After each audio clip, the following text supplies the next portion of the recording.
Que frio. Vamos acender a lareira, galera. Liga só.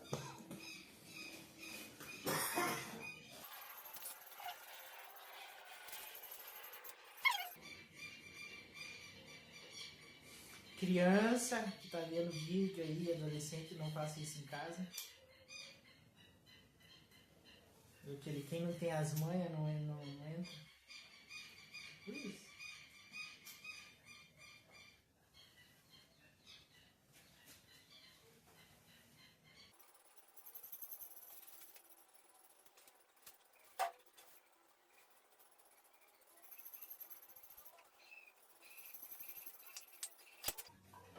Ó.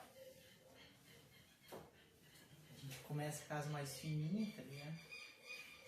E depois coloca as mais grossas.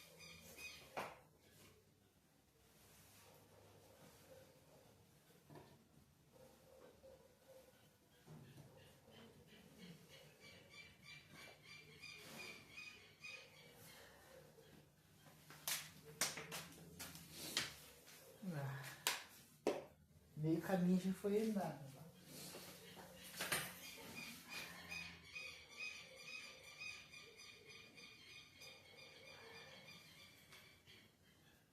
Lá em cima, ó.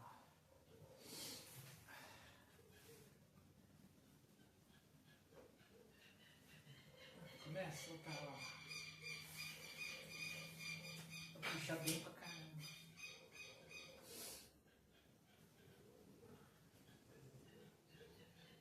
Eu fiz aqui atrás o fogo porque ali na frente, na minha, onde eu queria colocar, tem a cobertura de vidro ali, tem roupa secando, daí vai ficar fedendo as roupas, sabe?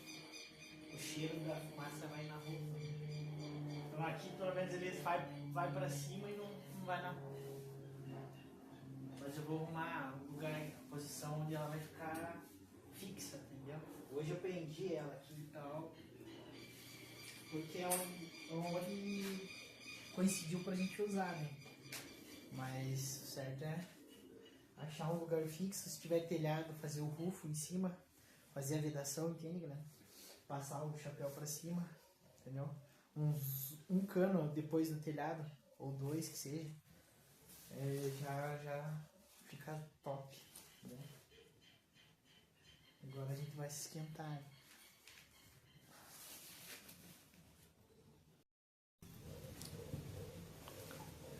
E a lareira aí, ó, caseira, galera.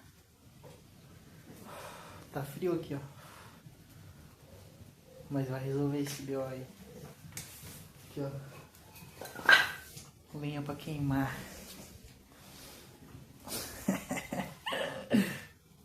Sonho de criança, ó. Sonho de consumo.